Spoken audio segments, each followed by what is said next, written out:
Start the fire. Bring it on. Want some, get some. Can I get a hell yeah? Yes, I am a pirate. You have to go with the pirates because, of course, they have cannons and everything. It's a pirate's life for me. He's been living in her town world. Be proud of who you are and what you are. You pirate. It is a first down. Pirates. Because when you're at East Carolina, you go for it every time.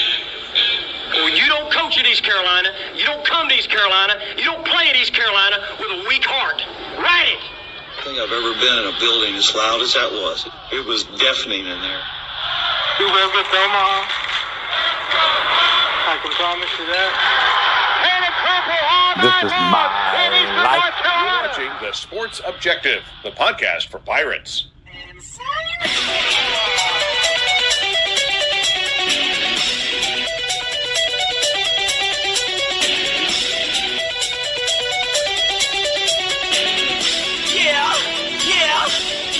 Yeah.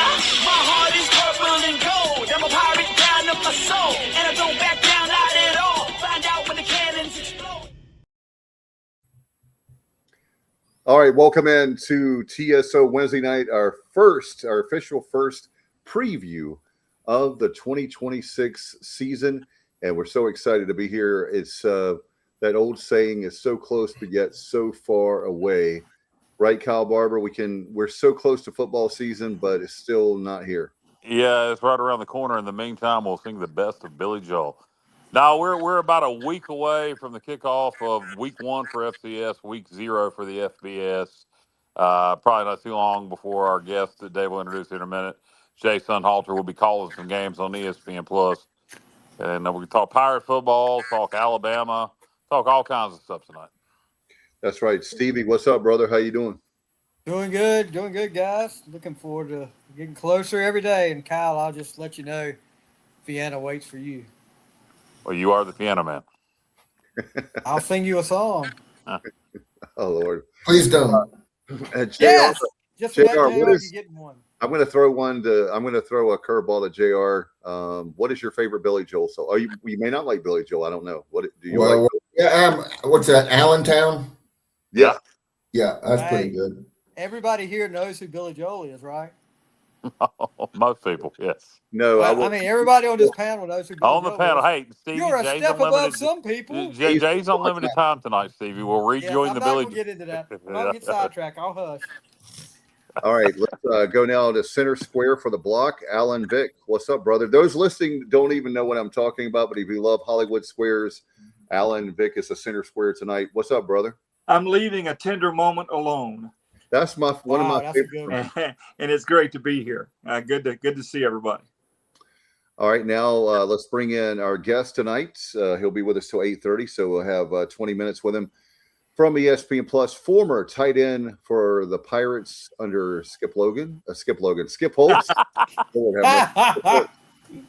Two of the best. You played for both Logan and Holtz, right? I was Thompson and Holtz. Thompson and Holtz. I know. I just messed it up there, but anyway, welcome to the show. Do you know who Billy Joel is, Jay? I do. I can't sing though. Otherwise, I'd sing a verse. But okay. I'll refrain this episode. Well, we wanted you for talk football, so that's what we're going to do. You don't have to worry about singing tonight. If you want to sing, that's fine. Alan will do some karaoke, I'm sure. But Jay, we wanted to have you on. I know that a lot of big football games, lots of stuff to talk about.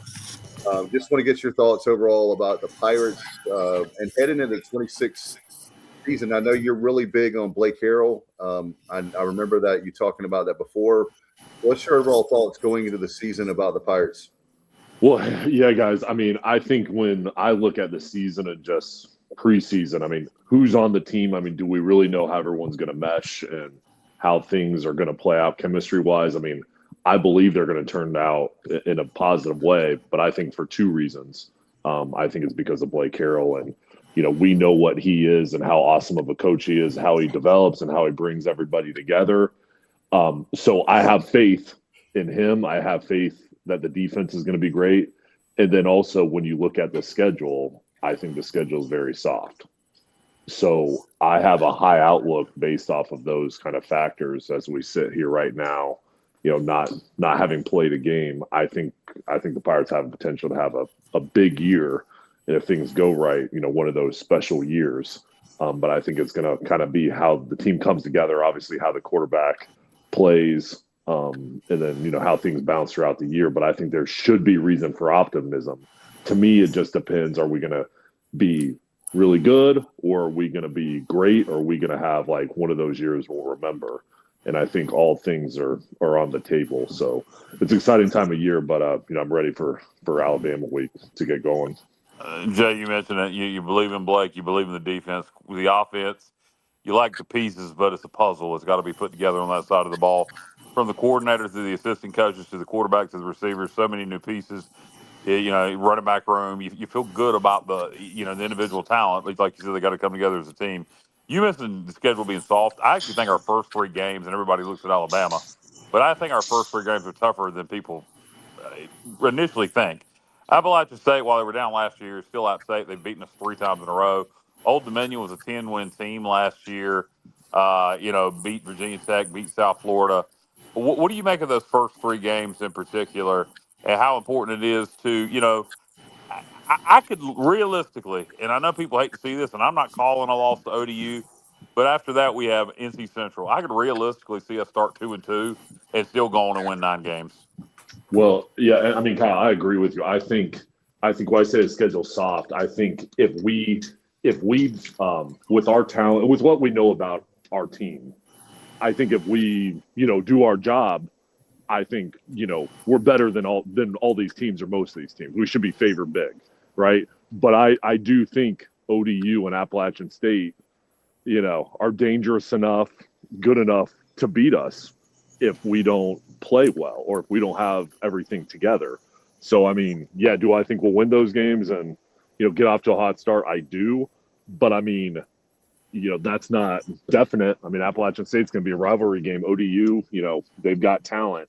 But, yeah, I mean, I do think even if there is a stumble out of the gate, we could get a conference play and roll and get on a hot streak too. So, yeah, I don't think that's a given though, that we're definitely going to beat these teams. I mean, I think those teams are threats.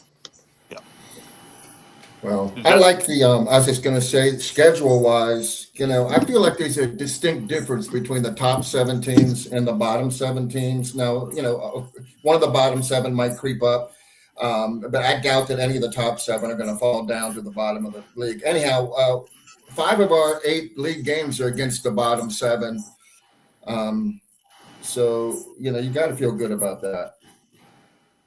Actually, yeah, 5, and then we have 3 against 1 Memphis, South Florida, and Army. But we don't have to play Tulane. We don't have to play Navy. We don't have to play UTSA. So I think that, in regards to a soft schedule, like I feel like that's the case, Jay. Yeah, and I just think we have to prove, and hopefully we do throughout the year, that we're good enough to be the top team or one of the top teams in the American. And the American, if you're not that good, there's enough teams in there that can be dangerous. But I mean, when you look at it, Navy's always been a problem for us. Tulane's been good here recently. South, we don't have them on the schedule. South Florida, Memphis, one on the road, one at home. You look at both those teams, they've got high NIL budgets. So you'd figure, they should be good and should have talent with their track record and everything. So those will be challenges. But I do think the schedule can set up favorably if we're clicking. JR brought up, I believe it was JR, brought up an interesting topic in regards to South Florida the other day. They're going to be running a pro-style offense.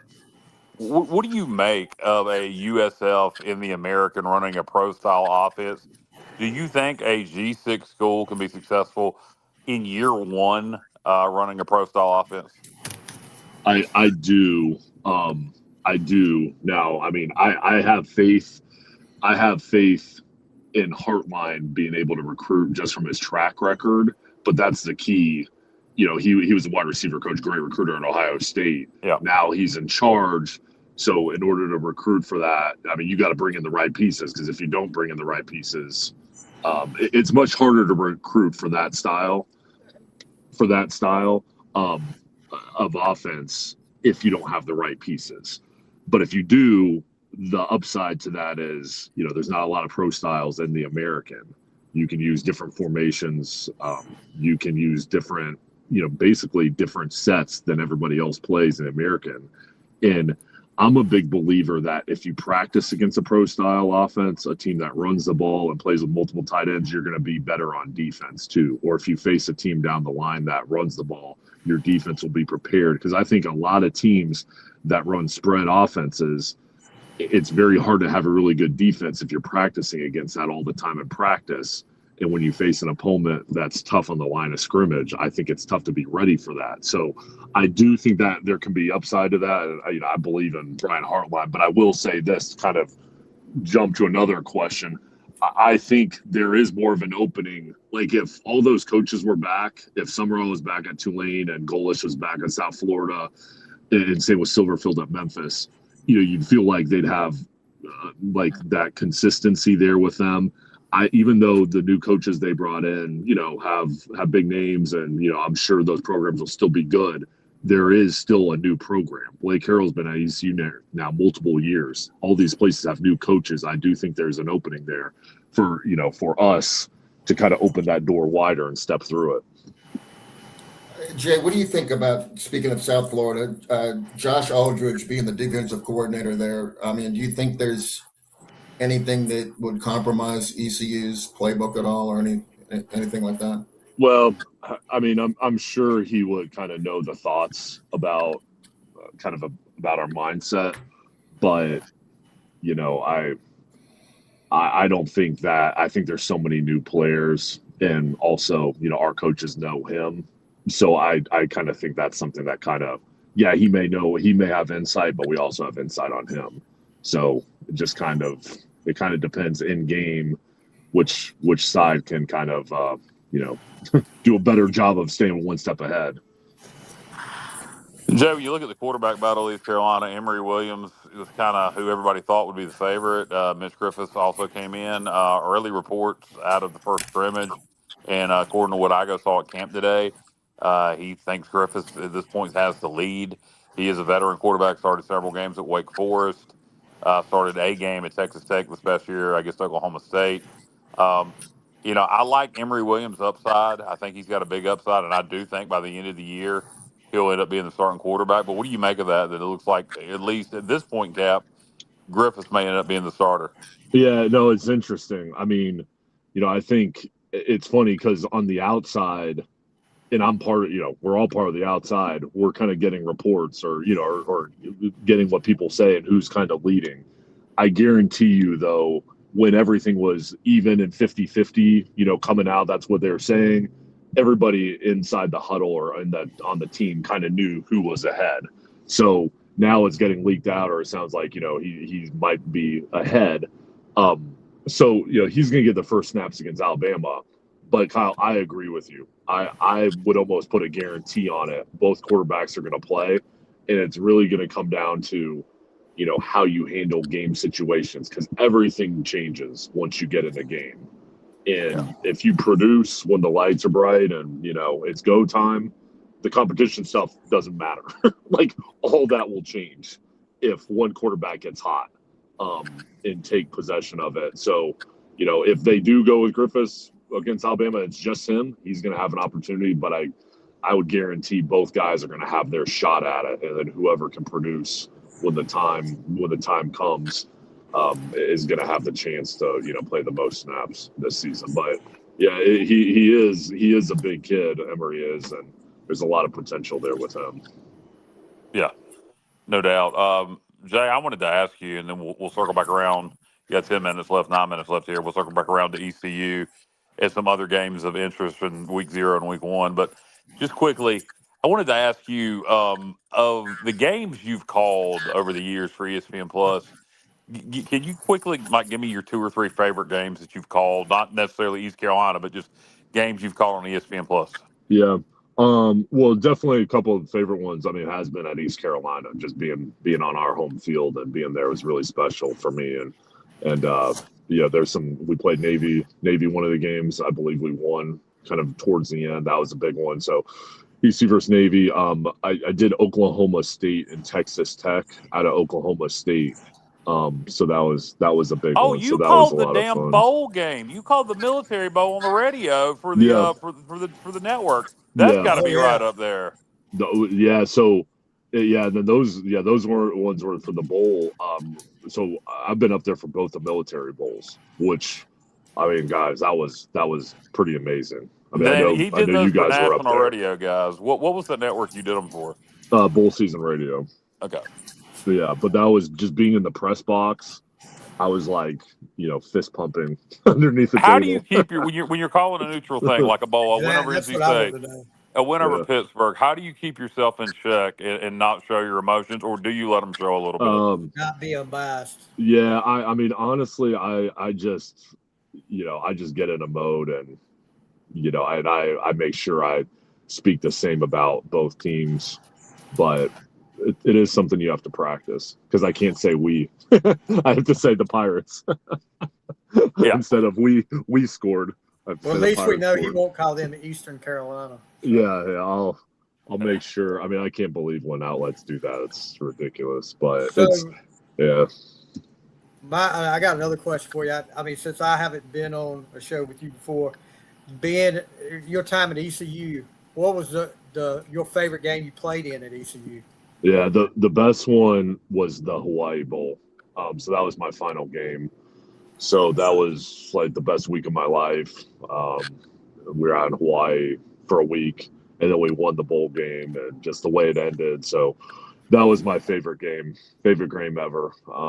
Playing at NC State, when we beat them at Carter Finley, and then Chuck Amato's last game there. Playing at Virginia Tech, the first game of the year when College Game Day was there. Those were some of the best ones. So a lot of good ones. And Stevie, if you go on YouTube, I guess it's still up there.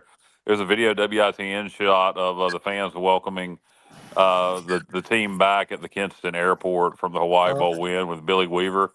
And if you go watch that video, it's a lot like Where's Waldo? See if you can find a young 26-year-old Kyle from LaGrange Barber sporting a leather jacket in that video.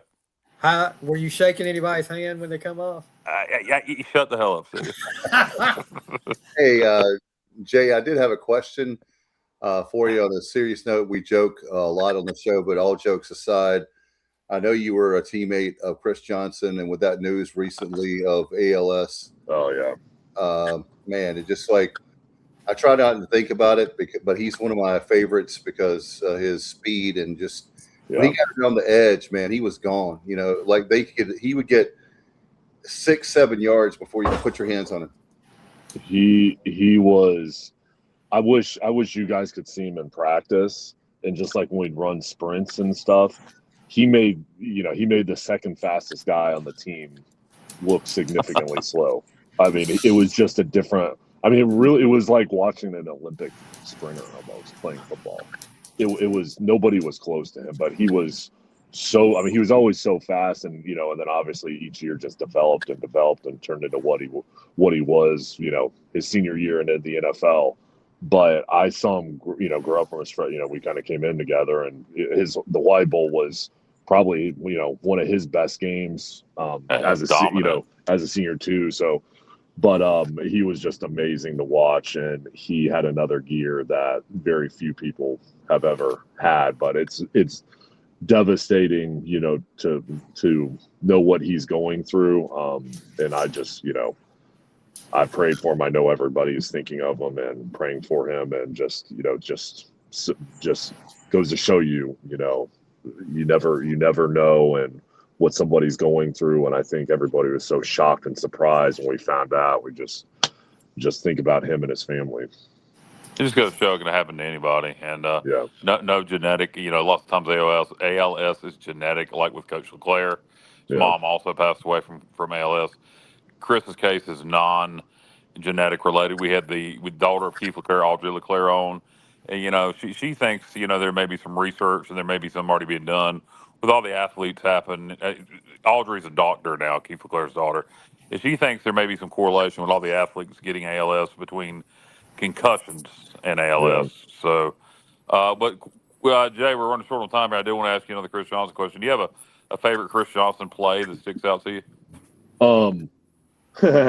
I remember when he was a freshman. I believe it was like against Wake Forest. Well, yes. this is one of them. My favorite's the Leibel one, but one of them, he was returning a kick. I mean, Kyle, you might remember better than me. He was returning a kick, or maybe it was a screen pass, and he went like 80 yards. He did that a couple of times, but it was kind of like his breakout moment against Wake Forest in 2004. Yeah. And then he did that same thing again on a screen against UNC. Our first offensive possession. Yeah, that his senior year, against UNC. Those are two big ones. I mean, one of my favorite ones is back to the Leibel when he went down the sideline, and I was in the backfield, so I actually didn't see this, but I was blocking or whatever. Then I obviously saw it on TV afterwards, and I saw it on TV, and Hudson was like giving him the salute down the sideline, pointing. That was pretty amazing. One of my favorite Chris Johnson plays, and it's one nobody really remembers. It was against Rice in 2005. They ran Chris in the slot and just threw it to him over the middle. And as soon as he caught the ball, there was not a Rice defender within 15 yards of him. It was immediate. It's just one of those plays that just stood out of how much separation he got so fast. And the Rice defense was horrible in 2005, but nonetheless. Yeah. But I mean, it was just in practice too. Gosh, I wish you guys could have seen just some of those moments where he would turn it on, and it was like game over. But the funny thing about it is, these opponents, when they watch film, they knew they didn't have anybody. Like, you cannot allow him to get in the open field, because he was going to take it all the way. And that was such a good feeling blocking for him, because you knew, like, if he just had a crease, he was gone. No. Well, I know we're paying, guys, you may not know this, we're paying Jay like $10 a minute. So we need yeah. In that case, bye. I was talking to Patrick Johnson before, David. He said to tell you guys, hey. Yeah. Hey, PJ. Yep. Yeah, buddy. By the way, Jay, before we let you go, I know you have breaking news. You can tell us your first game, right? Come on, can you give us? Oh yeah. No, yeah. Well, it's high school tomorrow night, but no, I do know the week 1 and week 2. Tomorrow night is high school, so everything got moved up because of weather. It's so Southern Durham and Wake Forest for high school, but with college, be at Wofford week 0. And then week 1, I'll actually be at Temple. So I'll see Rhode Island playing Temple. Oh, that's a cool game, actually. Week 1, yeah. And then week 2, Stony Brook at Ball State. So you're going to get a Muncie, Indiana, every man's dream. Muncie. Have you been there? I've been there. I've never been to Muncie. It's the home of Jim Davis, who just had home of David Letterman. And no, it's not his home. It's school. He went to school at Ball State. Yes, I know. Dave. Yeah. Hey, Jay, by the way, before we let you go, you said one more thing, because it's 8:30, and I know it's going to be $20 a minute if we keep you. The Temple game is going to be Halloween, and if you can make that game, what would your costume be? East Carolina Temple is what he means. Yeah, I would wear a referee's outfit so I can go on the field and. I actually had that thought, being, I'm visually impaired, legally blind, technically. I actually thought about wearing a referee's outfit and carrying a white cane to the game with me. There you go. That would be a good one. If I can make it, I'll do it too. There you go. We'll all be referees together. There you go. Yeah, we could replace the American ones. We'll probably do better. Jay, thank you so much, man. One final thing, how can people follow you on social media? My name is, I think it's, let me look. It's Jay Sonnhalter91. That's it, I think. Okay. Or just Google. At Jay Sonnhalter91. All right, sounds good. That's graduated high school, so. That is it. Yeah, I need to do better at knowing it. But yeah, but right. That's it. Yeah, it's on Instagram and Twitter, but or X. But yeah, guys, awesome. Thanks so much for having me. It's great catching up, and wish I could stay longer. But let's talk soon. And the check is in the mail, Jay. Perfect. Yeah, the meter's been running. We'll get out of here. All right. Have a good call tomorrow night, Jay. Yeah. Okay, thanks, guys. Good Great day. talking to y'all. Appreciate it. See you, Kyle, Johnny, Stevie, Alan, Dave. Thanks, guys. All right, bye. Bye, y'all. All right. Yeah, guys. So Jay had to go, and I didn't put the check in the mail, but don't tell him. If the men's are joining us at any point tonight. I don't know. We'll have to. He told me that he indeed wanted to, but he might be a little late, so maybe coming up. All I right. was We'll he's see. holding out for more money. We'll see. Yeah. So, guys, hard to believe, but the Alabama game is coming up in the matter of days. It's getting closer and closer and closer. Do you guys feel any better? Do you feel any different about the game that we're getting closer now, or do you feel neutral, the same? Feel the same. You know, I as far as I go, I not I go, but as far as I go, I you know, I think our defense has a chance to play well against them. I think offense is going to struggle. You know, and that's just how it's going to be against Bama. So I kind of feel the same. I'm anxious, you know, not to change the subject because it's related. But we're sitting here Wednesday night. You know, people were hoping to get word on the NCAA appeal today, and we still might. But you know, we're getting closer to the end of the week here. You know, you'd like for the boys to be able to start practicing soon, or either hopefully not be told they had to go home. But you would think some information would be coming on that appeal process pretty soon. And JR, have you Well, kind of throw no. eggs? But I can report that Louisiana was the fourth state this week to side with the players on individual cases. So it's like it makes it every harder and harder judge. for the appeal. Yeah. So they're 4 for 4 this week. All right. Well, let's see if we can go 5 for 5. Be nice. And the sooner the better, so the guys can start practicing. But you know, I'm gonna switch gears here, Dave, and then I'll let you take it back with ECU talk. But Jay mentioned high school ball starting tomorrow night with a lot of games being moved up. In Eastern North Carolina, Williamston, Conley, has any? Are we still playing Friday, or are games being moved up around here too? J.H. Rose is playing tomorrow night. North Lenore Green Central is tomorrow night. I should know that. Is that at Green Central or North Lenore? I live between them both. I think it's at North Lenore. I believe it is. And Wheat Swamp. Yep, I believe it is. They got a brand new coach this year at North Lenore. I do know that. There's probably 50 games statewide that are going to be played tomorrow night, with just maybe 2 or 3, maybe 4 in our immediate area. Barry, I will just say this.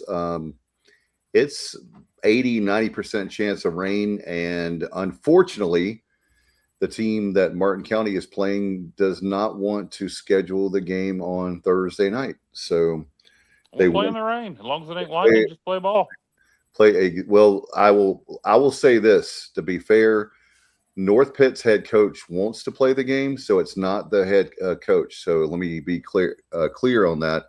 The coach is great, and anyway, it's not the coach, but you know, it's one of those things where will you guys not play in the rain Friday, Dave? Are you? I know some schools will, some schools won't.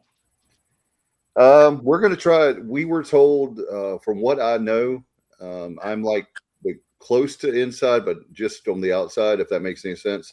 I don't make the decisions, but what I know is that they're going to try to do everything they can to play that game Friday night. And I will just say this, I'll give you guys breaking news. If they don't get the game in Friday night, that game will not be played, unfortunately. But that's just the way it goes. No Saturday, no Monday? No. No, well, wow. You know, the way the forecast is looking, we might be okay Friday night in part of the area. Looks like most of the rain's coming in on Saturday, and now it's looking like rain may be out of here by Saturday evening, and Sunday looks fantastic. So there's that little window on Friday. If you're playing on Friday, we might get lucky. Will Bailey do a Thursday and a Friday night touchdown? No, they will. No, they will just do a recap tomorrow night, and then they'll do the full. I know. Although Thursday in this day and age of streaming, they could stream it online only. You know, but I'm sure they won't do that. But yep. Well, I can't wait because that's one of the things when I get home, I record all 3 of the shows and watch them back when I get home. So all right. Well, I don't think Channel 7 does one anymore. But oh, really? They're doing I don't think they've done one in a couple of years. I could be wrong with that. Don't quote me. No, Channel 7 did one last year. Dugan Lloyd hosted. Yeah. Okay. Did they? All right. Well, you know what? I remember. So in my mind, it's Pepsi Touchdown Friday. It's WCTI is the Blitz. I don't know what they call it now. I know WITN does not call theirs what they used to call it. It's the end zone. Yeah, that sucks. Go back to being the Football Express. Yeah, I like the football. No, Billy Weaver. Yeah, I like it. But all 3 do great jobs. They really do. And you can imagine, just think of the manpower it takes to do that every Friday night. Kenny, we were just me and Stevie were talking about it the other day, and he was saying that the Northeast will play in the rain. And I was saying, a lot of schools probably won't because of the gate. So like Kenny just said, it's all about ticket sales. Right. Yeah, I mean, you look at Friday nights in Williamston for Martin County High School. I mean, you could have 2,000 to 3,000 people there, and our whole town only has 5,100. Yeah, that's half the population. Yeah. So, and some of Jamesville. That's right, and Beargrass and Robertsonville, like all over. Yep. Hamilton, Oak City. Yeah, you forgot Hassel. Don't forget Hassel, man. Everett. Yep. And so your game tomorrow will be on Farm Sports Life. Objective. Well, I mean, on Friday, will be on the Sports Objective website, correct? Martin County's game? Yeah. The Martin County game will I just lost Dave. Can you hear back. me? Yeah. Somebody left and came back. I'll be back in a minute. Stevie left and it screwed up Alan's. Can't hear you. But yeah, so the Martin County Gators game will be on the Sports Objective, Dave? Yeah, and then Saturday morning we'll have a replay 10 to noon on Magic 95.9. We're on a new radio station this year. Okay, well, we should probably promote that. Well, that's one of the things it's a long story. I'll tell you guys later. But anyway, it's been a journey, a ride. I've been wanting to promote. They're going to be audio only. Yes, audio only. We can't because of Alan. What's the name of the company that has the rights to the video? We can't do a video broadcast. What's the name of that? Right. Whoever. But you are doing audio on the Sports Objective. Correct. Right. Friday nights live, and then on Saturday mornings replay on Magic 95.9, the music lover station, 10 to noon. Yep. There you go. Then tomorrow, high school huddle on Pirate Radio at 6 on Friday night, and then myself and Trevor Spencer at 7 o'clock Friday night from Laney going to Wilmington. I do have breaking news. We are actually going to be when East Carolina gets the beach volleyball, we've got the rights to the beach volleyball. I was going to do color. All right. And Alan and I are going to be doing the sharing the duties at play-by-play. And JR is going to be obviously great where he's going to chime in with stats. Sideline reporter. Yeah. I get to wear the stuff on my nose, the sunblock on my nose. Yeah, you do. Yeah. So anyway, great crowd again tonight. Thank you very much. I wanted to mention that. If you don't believe that, I was going to say, high school football is important, but if you don't believe that football is not important in Pirate Nation, then our viewership is a big difference. We have football. And for those turning in now, we had Jay Sonnhalter earlier. Too bad you missed him. Go back and listen. It'll be in archive. I wanted to ask you, when you look at the practice reports, it looks like Landon has not practiced very much at receiver. Granted, he knows the offense. Mm-hmm. Do you think that'll slow him any, being he already knows the offense? I guess the most important thing is to make sure he's ready for game day. With a receiver, I don't know what his exact injury is, but if it's a hamstring or something like that, you got to be like 100%. And I guess it's soft tissue injury, which mean a lot of everything. Ben had the wide receiver room is loaded, and he's going to fall behind. I mean, I just feel like he is. Already knowing the offense, you think so? I do. I do. People don't realize he was he was a very good receiver at North Texas, but he really didn't light it up. It's not like he was a good possession receiver. I think he had one touchdown. He just wasn't, a dynamic guy. He's fast though. That's the thing. He's very, very, very fast. He ran track. So I don't know. I'm hoping for the best because, obviously you want the most speed athlete you can get, the most talent, but we'll see. No, it doesn't sound like he's going to miss any playing time. No, I don't think so. He's supposed to be, good to go by game day. Well, and Blake said last week that all the guys on the sideline this past week would be ready for the scrimmage Saturday. So it'll be interesting to see if Landon suits up Saturday. Unless something has changed, Alabama has not named a starting quarterback, correct? Correct. We know who it's going to be. No, we don't. Yeah, it's a little odd. Normally, we know in the last few years we've known who Alabama's going to start week 1, but this year a little different. I think Russell's going to start. Well, most people feel that way, but there are people. Just because it's East Carolina game 1, Keelan Russell has the most talent by far. In the scrimmage, Mack threw 3 touchdowns. Russell threw 1, but Russell. The fans are going more crazy about Russell because of the plays that he made that Mack probably can't make. But I think Mack is the safe bet right now for week 1. I think there's less risk of turnover, less risk of mistake, and he's going to be steady. But he's not going to be as dynamic as Russell is capable of. So it'll be, it's going to be interesting. Former linebacker under Coach Steve Logan, Matt Semenza, number 49. What's up, Semenza? What's up, guys? I had to work late tonight, so just joining in. It was good to hear Sonny on the show. He was great as always. Looking forward to catching up. Sounds like you guys are talking a little bit about the quarterback situation at Alabama. Yeah. Don't you think? I'm gonna ask you, Matt, the same question. I mean, you played that I asked JR about Landon.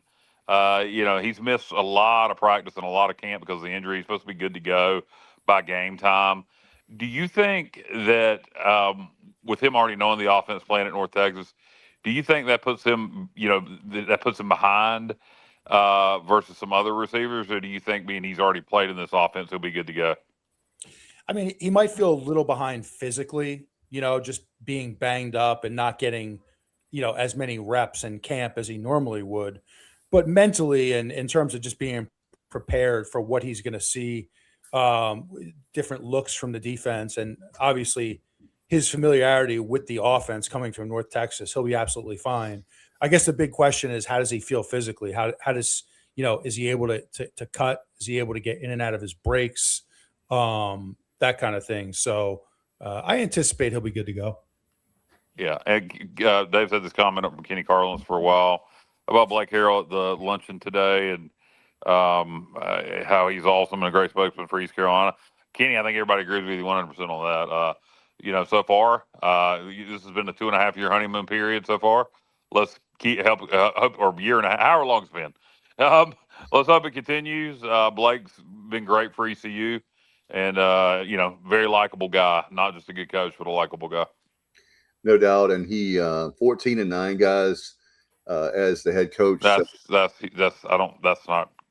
hasn't lost 9 games. Yeah, he's not. No, that's incorrect. He lost 4 games last year. 14-5. Is it 14? Yeah, 14-5. There you go. 5. Yep. All right, sorry about that. Misspoke. But yeah, Blake is the real deal. And I was talking. Alan knows this, but being in the post-game press conferences with me, and he has to put up with me. And we were coming out of a press conference one night, and Blake literally goes from being the head coach, and he does the post game, and he's just talking to us like a regular dude. And he gets in his Suburban and drives off, and he's like, "How are you guys doing?" He said, "Thank you so much for covering the Pirates. Y'all give us really good coverage." And he just went on and on and on. And I know a lot of coaches probably say that because they want, to kiss up to the media so they can do that. But he's really sincere. Like he's not like other coaches that are kind of standoffish. He really talks to everybody, including the media, which I think is great. All of us been doing this long enough. We can see through phony. and superficial. And there's nothing phony or superficial about Blake Harrell. He's the real deal. He's just a good person. He really is. Yeah, really well said. I mean, I totally agree with you guys, Alan. And you can tell. I was literally about to say the same thing, Alan. He is a genuine guy. You could just tell. He loves Greenville. He loves the community. I think he loves coaching at ECU. I really do. You know, the reality of the situation is that if Blake has another big year, like if we have the type of year that we're all anticipating, where you're going to have a chance to win 9, 10 games, right? Maybe win a conference championship. He's going to have opportunities elsewhere, and I'd love to have him here forever. But that's not always the case. But I do really think he loves Greenville. He loves being a Pirate, and he's been great for the program, man. He's exactly what we needed. Mm-hmm. You know, Mike Houston was a little bit of the opposite, in my opinion, a little bit more difficult to deal with, maybe not quite as genuine with the media.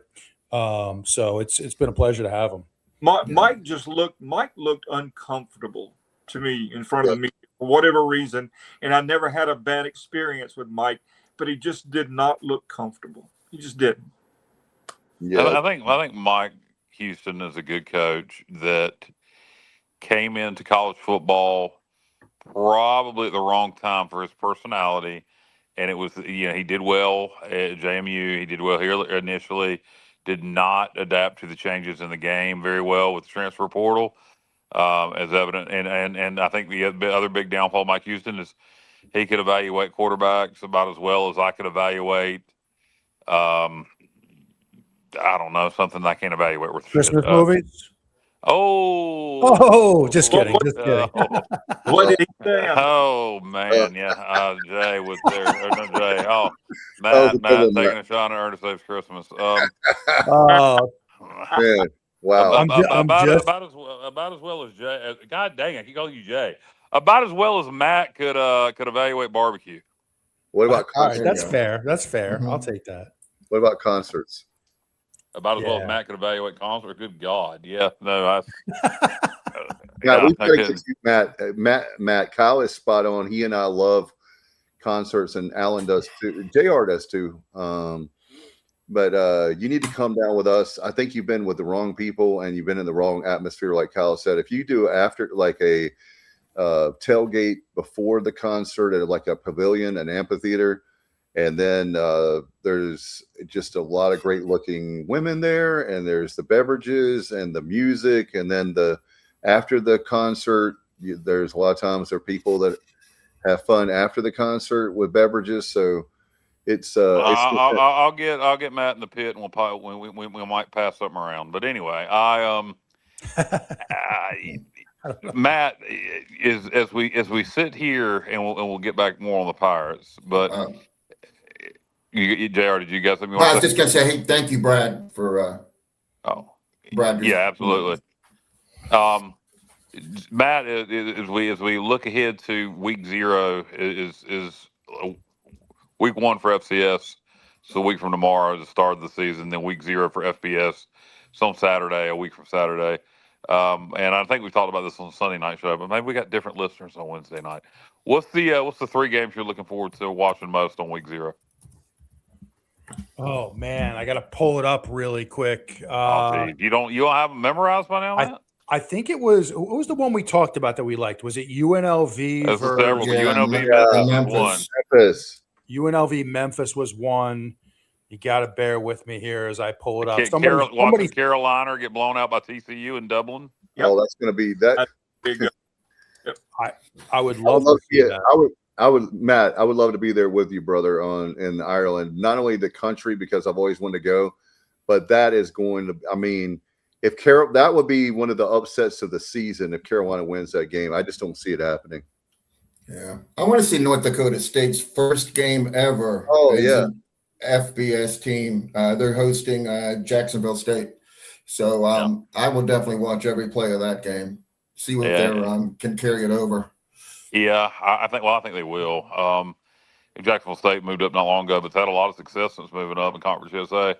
And don't forget about that Super Duper MAC conference game as historic MAC rivals, Sacramento State and Eastern Michigan goes toe to toe on week 0. That is a MAC conference game. Now there's a lot of games on week 0. Week 0's lineup for FBS is actually pretty solid. It's only 8 games, I think, but there's not a game amongst them except maybe New Mexico State and FSU, and I think is it San Jose State and USC maybe. Yeah. Besides those two, I think all the rest of them could be good games. Yeah, and NC then, State, Virginia, Kyle yeah. is one to keep an eye on too. Yeah, that game was originally going to be Brazil. in Brazil, yeah, but they found out that the NC State women were too ugly to go to Brazil, and so they had to move the game back. So. Wow. I looked it up, and Dublin is 5 hours ahead of us. That is correct. It'll be 5 o'clock when it kicks off in Dublin, noon here on that Saturday. I'll tell you guys, I hate games abroad. I really do. I like I do games too. played. I like them played right here. Yeah, Yep. Matt, I hear you just hate broads. Well, yeah. No, I will meet. For me, I will say this, Matt. I agree with you to a point. I think it depends on for 2 things for me. It depends on the matchup, and like for me, wherever the Bahamas Bowl, whatever part of the Bahamas that's played that stadium. Nassau. Is it Nassau? Okay, thank you. I love Nassau. Okay. Nassau is gorgeous. Love it there. I would love to see like the Pirates play somebody like there. That would be fun. It depends on where the location, where they're going to have it, I think. Yeah, I actually agree with Dave on this one. I mark it down, folks. I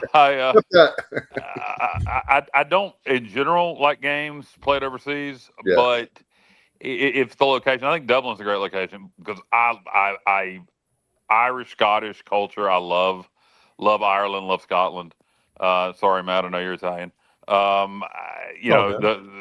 Those are 2 of my favorite places. So I love the idea of playing a football game in Ireland, and then. Of course, anywhere like the Bahamas. I think Bermuda would be pretty cool. Yeah, it'd be closer too. Yeah. The closest landmass. Here's a fun fact, ladies and gentlemen. The closest landmass to Bermuda, North Carolina. Cape Hatteras, North Carolina. Yep. Interesting. Okay. All right. Yep. Yeah. There you go. We not only sports talk, geography here also. Hey, one more game. I'll just throw at you guys. Certainly, I don't think it's going to be a very competitive game, but one I have an eye on early. UAB at Illinois for a few reasons. Obviously, we play UAB in the middle of the year, but Hauser. A chance to see our old quarterback, Caton Hauser. And is that a Thursday night game or is that a Saturday game for week 1? I think that's a Thursday night game. It game. is Thursday at 9 o'clock, Kyle. Okay, I thought so. God, I can't remember people's names, but I will memorize football schedules. There's something wrong with me. Do you realize that San Jose State Spartans will have played 2 games before we kick off against Alabama? Yeah, they play Saturday and turn around and play on Thursday. That's Friday. Okay, that is interesting. Wow. San Jose State with their one-sided stadium and a hill on the other side, the only in FBS. One of the weirdest looking stadiums in college football. Is that permanent or was that like a temporary I think thing? it's permanent. I think they renovated it that way. Don't quote me on it, but I'm almost positive that they renovated it that way. So they got like half the stadium has like this medieval look, like these columns, and then the other half is like a big hill. I'm almost somebody if that was temporary where they were building new stands, let me know. But I almost think that's permanent. Interesting. So, there's a lot of FCS stadiums like that. Yeah, I was going to say if we're hanging out Friday night before the Alabama game, Miami at Stanford or Miami versus Stanford and Fresno and USC will be on the TV, so we can be entertained, I guess.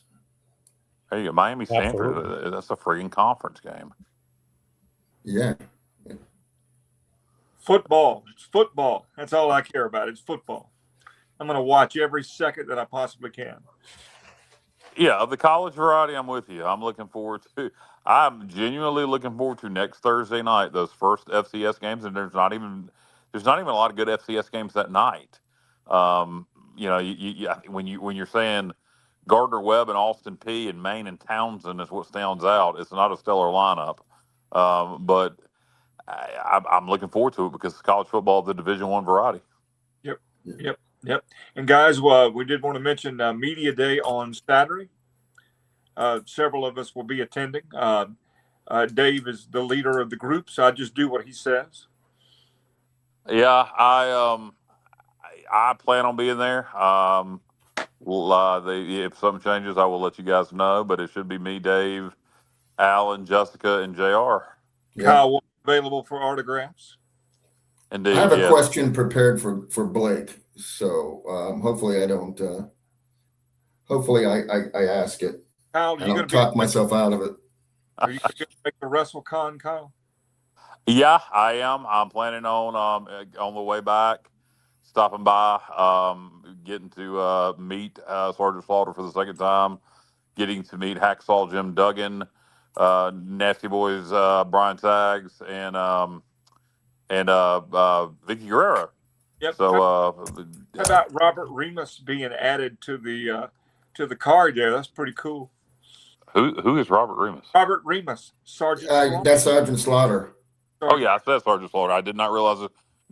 Now, how in the hell did you know that, JR? Well, because his middle name begins with an R too, I believe. Is that right, Alan? I think so. Yeah, but I always. Yeah, I don't know why. I just remember that because of its uniqueness. I guess I don't know. Bob Remus. He's got that chin. He looks like a Bob.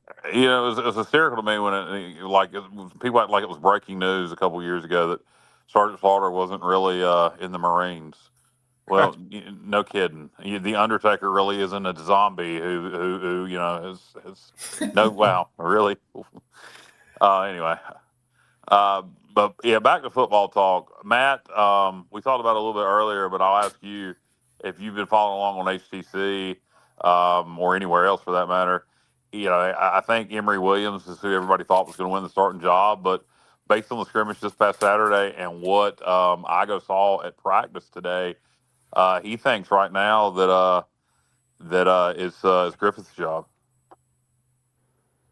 Yeah, I mean, it sounds like it's just really going back and forth. I mean, I had hoped, and this is nothing against Mitch Griffiths. I mean, he seems like a great kid. Going into it, I was kind of hoping that Emory would win the job for the reason that he has multiple years of playing college football. So I just, I'd love to get a quarterback, for several years in the program.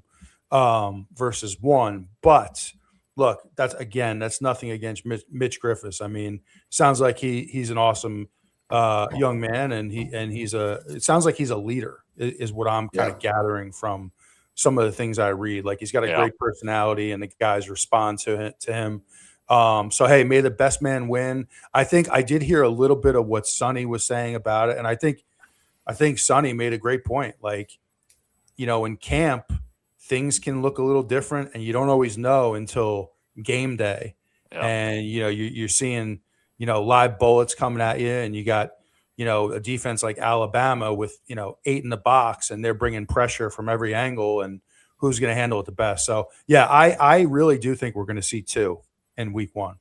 I do too. Well, against Michigan, Jake Garcia, we know practice does not always, translate to what happens in a game for sure. Yeah, and I will remind everyone, just as you mentioned Jake Garcia, that we could have brought in JT Daniels, former Georgia starting quarterback who ended up starting at Rice that year and taking them to a bowl game. And he was in Georgia, not Georgia Southern. Yeah, I said Georgia. Oh, okay, gotcha. Yeah, he was at Georgia, and then transferred to Rice and led them to a bowl game. And he wanted to come here. Donnie Kirkpatrick had it all worked out, and Mike Houston said, no, Garcia's our guy. So just never forget that, ladies and gentlemen. All right, with that, I killed the show. Yeah, yeah, that's something. I mean, I don't think any of us will ever forget it. I mean, it's over. It's done with. I hope Jake Garcia is living a good life. I wish him no. That wasn't Jake Garcia, though. That was Mason Garcia. It was Mason Garcia. Garcia. I'm sorry. Yeah, Mason Garcia is selling real estate. Jake Garcia, ladies and gentlemen, boys and girls, children of all ages. If you hadn't heard what Jake Garcia at his 20th school and his 20th year of college football, not that we should say anything about kids playing football for a long time with Griffiths, but Jake Garcia is being announced. He is the starting quarterback at Furman. So he will be playing next Thursday night against, I think, a Division II school Furman's opening up with. So put it on ESPN Plus, and you'll get to see a former Pirate, Jake Garcia, lead the Furman, what are they, the Paladins, on the field there. We'll see how many interceptions he throws. Good Lord. I mean, how many years of college football does he get? It's unbelievable. Some dude's playing his 9th year this season. 9. He's in his 9th year. It would be interesting to go back, and maybe one of our listeners might know, but like if you go back to because I'm pretty sure he moved high schools every year as well. Yeah, like he's been on like kid. 10 different teams in 10 years. It's unbelievable. And like at some point, now look, I know some people move around a little bit, maybe you 2 or 3, transfer in high school, whatever. At some point, when you move every single year for 10 years, it says something about you. Jake has been at Miami. He's been at East Carolina. He's been at Michigan. He's been at Furman, and we're missing one. We're missing Northwestern or Missouri or Missouri. No. I think Missouri. It is Missouri. Yes, Missouri. Missouri is Missouri, correct. Yes. Yeah, that is right. Missouri, Miami, East Carolina, Michigan, and now Furman. And he has won the starting job. Well, the crazy part is he's won the starting job or either been on the field at almost every damn where but Michigan. Yeah. After this year, he could apply for Social Security. Yeah, he may do well at the FCS level. I don't know. 7 years old, man. Matt, I had a question for you. I just realized that I thought about this question 2 weeks ago, and I'm getting so old I forgot, but I'm glad I did remember it to ask you on air. So with all this, I'm glad y'all brought that up because I'd forgotten about it. Let me preface what I'm getting ready to say. I don't think it should happen. I don't want it to happen. But do you guys ever see, because things are so crazy now, I'm just trying to think of scenarios and different things that could happen. Do you ever think that it would be a time where you could just play as much college football or college sport as you want? There's no limit. I don't think so. I don't want it. Based on the new law, it's going to be 5 for 5. Right. I do see a world that if some of this don't start getting reeled in with playing players and all, I do see a world maybe 10, 15 years down the road where universities, instead of having student athletes, have football, have university sponsored football where the players are legitimately employees of the university, and at that point you can play as long as you want.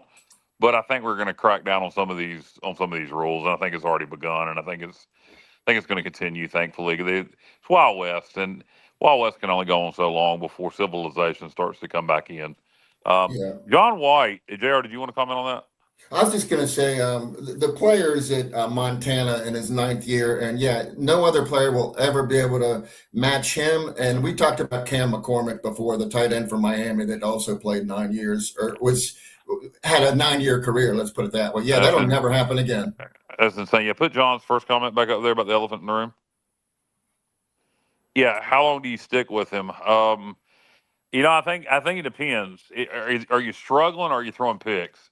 We stuck with Jay Garcia way too long. The amount of picks he was throwing, it was completely idiotic. I don't know why in the blue hell. That's why I got Houston fired. Yeah, he was in love with anybody named Garcia apparently. But I think it depends if you're just struggling or if you're throwing picks. And also, I would say not long. Because the guy, unless let's say we start Griffiths and he doesn't produce, unless Emory has just looked like crap, the guy on the bench behind him is talented. So I would say not long. I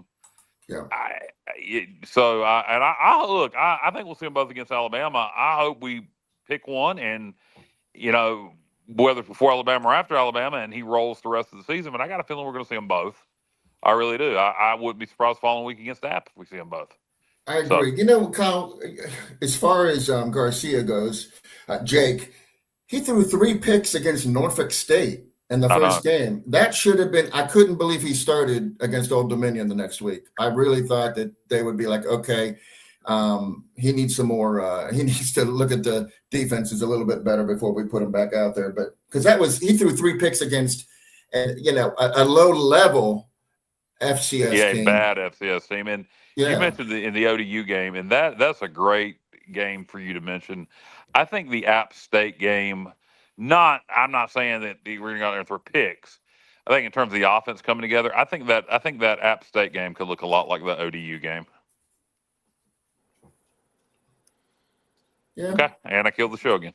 No. I was contemplating. I could see it. As long as we have the same result, that's fine by me. That's right. Get the dub, right? Get the dub. I think it's easy to get sometimes enamored with a quarterback like Garcia when you see arm talent.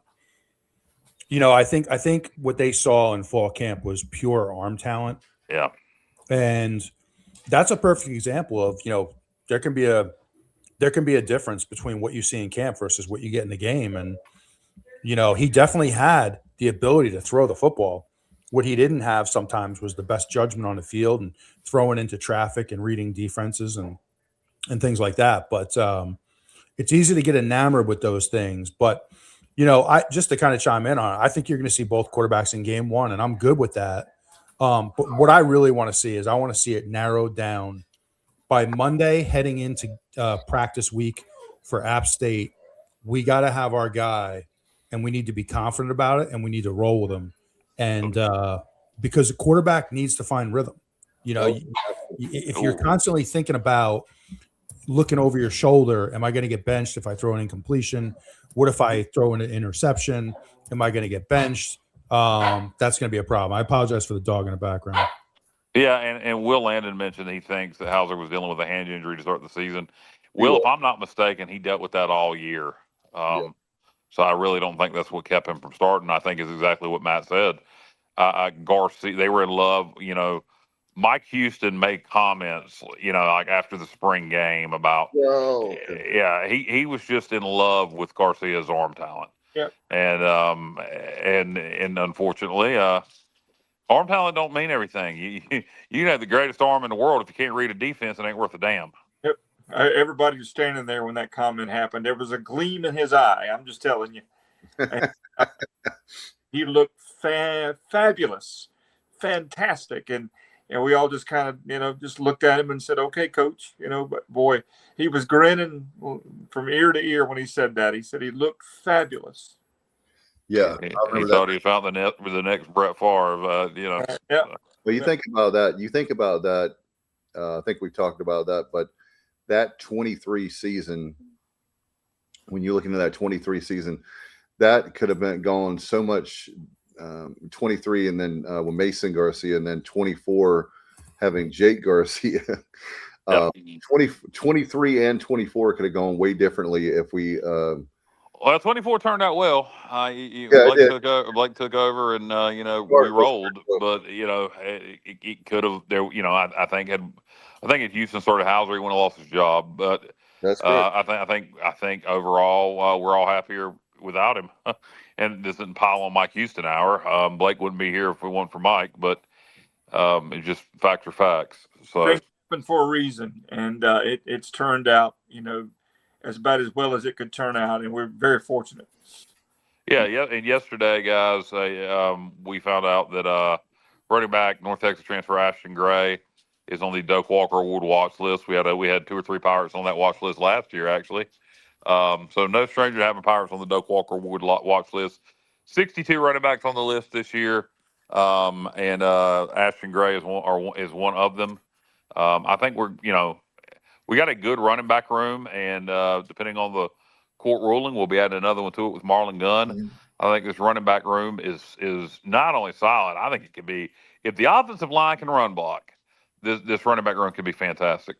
Yeah, Doak Walker Award, though. This is our 6th consecutive year. Yeah. Thanks in part to Ashton Gray getting on it this season, and the fact that Rajay Harris was on it 3 different times, and then Keaton Mitchell once, and then last year it was Gunn, Montgomery, and Parker Jenkins. Yeah, good job remembering his name. Yeah. I'll tell you what, that Matt, you made a great point, by the way, with the quarterback situation, because I don't think right now, when you say if you have 2 quarterbacks, that means you have none. But I do agree with you that when we've had success was when we had our guy, and that guy took the reins and led the team, and we won a lot of games. And I'm hopeful. Patrick Pinckney, Rob Cass. I know, but that was I think there's been more years where we've had our guy, and that's those. Well, I think that's just can be said for anybody in college football, Dave. Not to be a smartass, but typically when you have your most success is when you have that solidified quarterback, and I think we'll get there, and I think that's where you were going with Matt. But Matt, yeah, you're like me, I'm sure. You don't expect it to be a rotating quarterback field all year. You think we're going to get there with one guy, whether it's game 1, game 2, or game 6. God, I hope not. I really hope not, because that's just tough. It's in any sport. Kind of like finish this point. Like when you're looking over your shoulder, it's tough to play. It really is. Like, I'll be honest. I had a coach at East Carolina when I was there at one point in my career, and I was always, every time I was on the field, I'm looking over my shoulder, because I knew if I made one mistake, I was coming off the field. And that's a tough way to play. It really is. And you got to know, especially as a quarterback, you need to know that your coaching staff is behind you. You're going to be given a little room to make some errors, especially, in this situation, like where you're coming into a new team, you're coming into a new system with a new offensive coordinator. There's going to be some mistakes. It's not going to be always perfect. So you got to know that your coach is going to roll with you and be willing to work through some of that. So yeah, I hope that, again, going into the week, Monday of App State week, we feel really confident in one of the two. We've seen enough.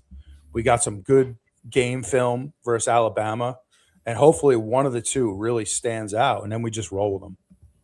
How about Robert Dedrick says Shane Carden, the Captain Carden, didn't have a great arm talent, but he was accurate and a winner. Amen. Yeah, and he was playing in a perfect system for him. John White said, I saw Jeff Blake's arm on a baseball field. Not many better. It translated well, but Matt makes a great point.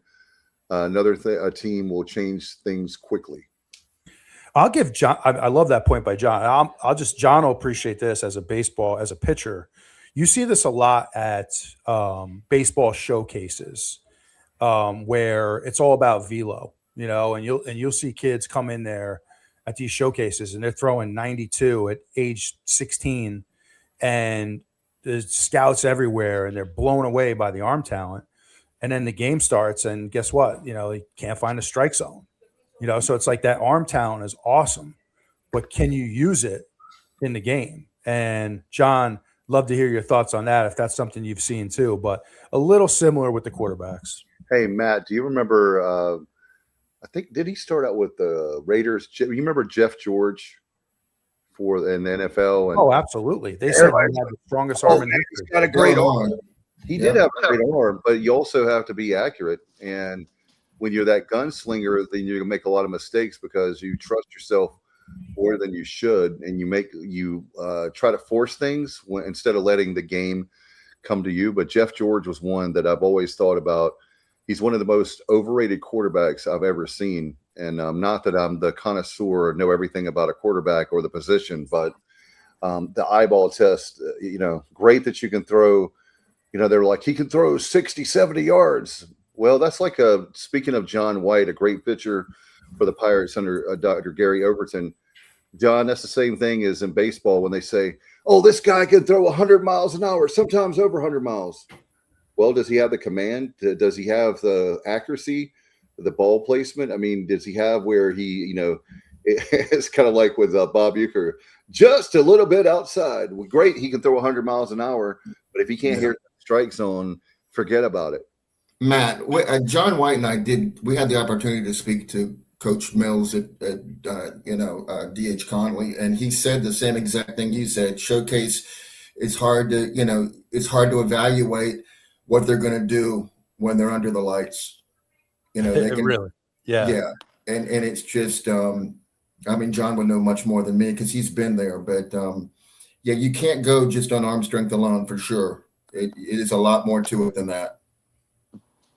No doubt about it. And I think right now, to take this kind of back to Alabama for a second, I think you think about their quarterback situation and what they're looking at, and two very talented quarterbacks. And the one that really jumps out to me is Kalen Russell. I mean, good Lord. There were some videos I saw today. I think I forwarded them to you guys on Instagram, and he can spin it. Big time recruit, very talented guy, very talented. Type of guy that anybody in the country would have killed for to have as their quarterback.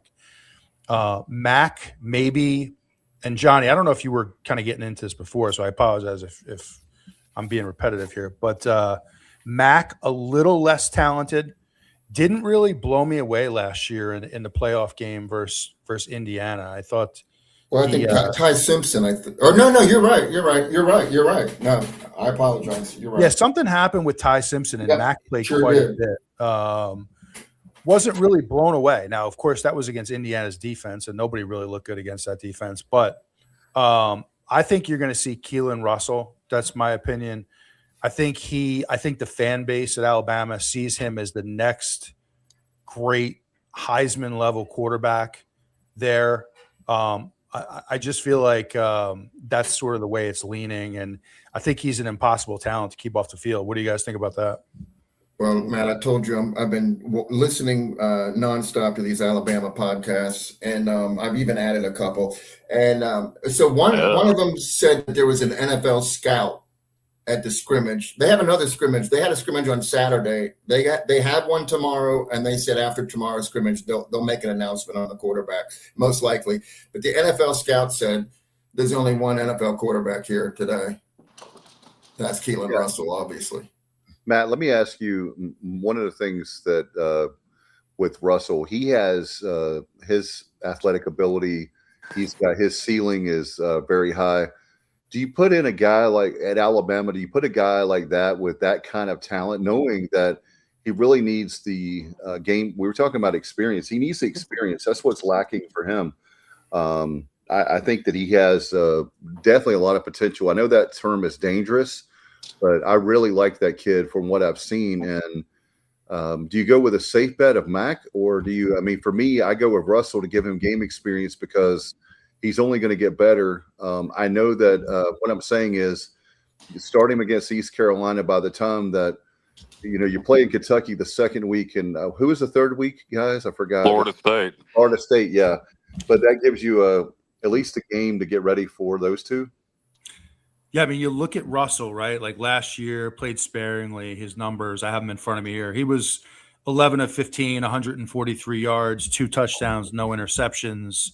That's kind of in backup time.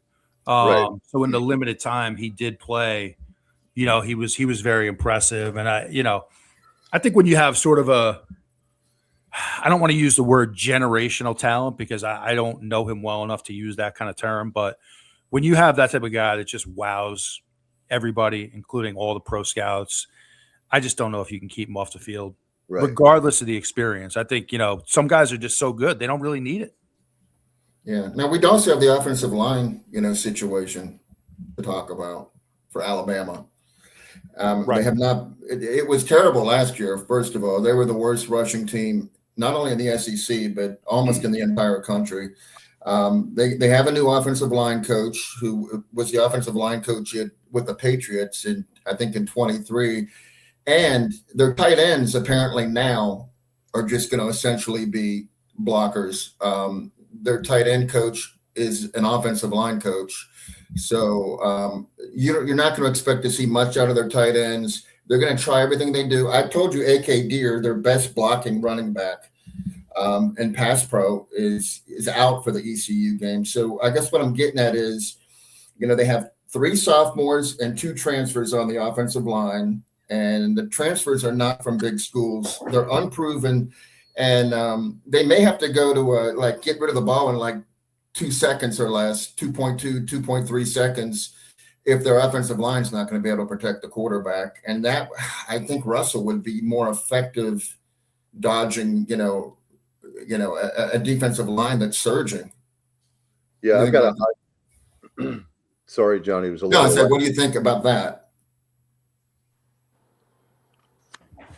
Yeah, I was Dave. I thought you were going to jump in there. Yeah, I was waiting on you because I thought he was directing that towards you. But oh well, no, I think that's a really good point. I do think their offensive line is a work in progress, and like JR, you had pointed me towards some of the podcasts down in for Alabama, and I listened to quite a few of them. I was like going down the rabbit hole a few days ago. I listened to like 10 podcasts, and I do think it sounds like the O-line is a work in progress. Obviously very talented, but like it's going to take some time to come together.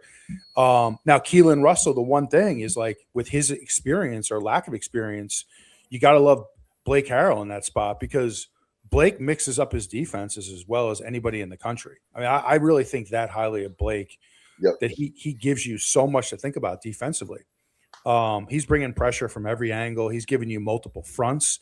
He's mixing up his coverages. I think he's a big-time coach. So that's the one thing I like. Not the one thing I like, but that's something I like about this game is a younger, inexperienced quarterback against Blake Harrell. I think that's, that could present some problems. What I was going to tell you guys, I've got a hot take, and because of the defense, and I'll throw it in right now, I think in this game, it may not matter because as of right now, I think Alabama will win. I hope the Pirates win. I hope that I'm wrong. But I really believe that there's going to be a pick six by the Pirates in this game for the very reason what you're talking about, Matt. That's why I'm mentioning it now is the fact that it's a compliment from you, by the way, that you're high on Blake's defense because you played defense and you played there. And one of the things that impressed me for Blake is when you said that you would love to play for him because, and like Jeff Carr and a lot of Le'Veon, a lot of those guys that played with you, because Blake, when you go out there, you're playing for Blake, he tells the guys, go out there and have fun, where Houston, they were afraid of making a mistake. And God forbid if you make a mistake, and they were, as Kyle talked numerous times, they're playing tight. And that's another thing. What do we have to lose going down there? Nobody's giving us a chance. And I think there's going to be more pressure on Alabama than East Carolina. Yeah, I go ahead, man. Go ahead, Kyle. Yeah, I was going to say I agree with that. I mean, there's no pressure on us really. I think defensively we'll play loose and we'll play well. It's just, again, offense is going to have so much come together, and you got a really good Alabama defense. But their secondary, right? Their secondary is their defense. Oh, my goodness. Yeah, them and Notre Dame are probably, I would guess, the two best. But Alabama, wow. Yeah. So that, and Dave, here's the other thing. You could they're too deep good. Like, there's not a lot of separation between their first and second team in the secondary. So they're too deep all the way around and not a lot of difference in talent. Yeah, not an ideal situation to be breaking in new offense and quarterbacks. But Polong 22. For anyone who believes that we can't beat Alabama, let's not forget Florida State walked the dog on Alabama game 1 last year, and East Carolina was a much better team than Florida State last year. Yes, I know the game is away. Well, yeah, we were a better team, but Florida State had more talent, and they were playing at home. Yeah, and they peaked, and also don't forget, Alabama remembers they lost game 1 last year. So, yeah, I'm not looking for us to go down and beat Alabama. I do expect our defense to play well, and again, the main thing I'm going to be watching on offense, how the quarterbacks perform and blocking. This system relies so much on receiver screens, and blocking is very important for the receivers in this system. So if you can block against Alabama, you can block against anybody we're going to play. Correct. Robert Edrick said Russell's getting paid $2 million and Mac $2.2 million. Bama fans don't want Russell to transfer if he doesn't play. That was another thing. Thank you, Robert, for bringing that up. That was another thing I was going to ask you, Matt, and you guys on the show. A couple of days I thought about that. Is what happens if is Mac help me out? Is Mac a senior? I know that. Let me check. I think Russell's a sophomore, off the top of my head. Russell's definitely the younger one. Yeah. So, like, what I'm saying is, like I was saying to Matt earlier, and to you guys as well. Redshirt junior. He started his career at Washington, and then he transferred into Bama. Yeah, he traveled with the head coach. Oh, okay. So he's upperclassman now. Okay. What about Mac? I don't know. I really like Russell. Russell is. He was talking about Mac. Mac's a junior. Mac is a junior. Okay, and Russell is a sophomore, right? Yep. Okay. There we go. That's second year in the program. Yeah. And he was a 5-star recruit. I mean, he was a all world, all universe. High school player. He's the kind of guy, Matt and guys, I wanted to get you to comment on this. He's the kind of guy that we've had in the past. I'm not saying 5-star, but the Jeff Blakes of the world, when we had David Garrard, you look at the quarterbacks we've had that were extremely athletic and they could run the option. They could, they were good at passing. They were good at, David Garrard was so big that Coach Logan said he didn't get him to run to work out. He got David to get the pounds off, and they had him running a lot to get him in better shape, football shape. But he was definitely a man among boys. But Russell, I've really liked him, and man, that's the kind of guy that I like in a college. I guess I've got spoiled over the years at East Carolina, but he's the kind of quarterback. What you're trying to say is a multidimensional quarterback. He can run, he can throw, he's a dual threat. Yeah. He's going to give us, and like really quick, just to go back to a point that was made. Is it Polango? I don't know how to say that. Yeah.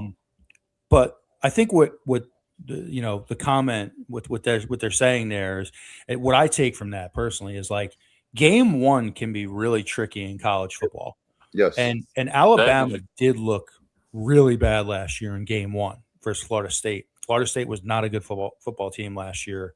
So, I think like what I'm looking for in this game is, I want to see us go down there and execute and play well.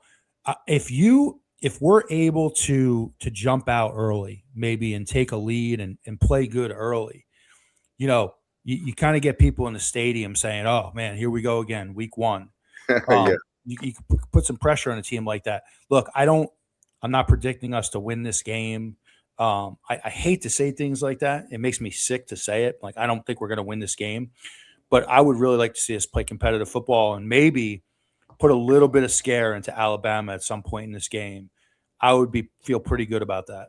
I think they're going to. I've said it all along, and I'll stick with it.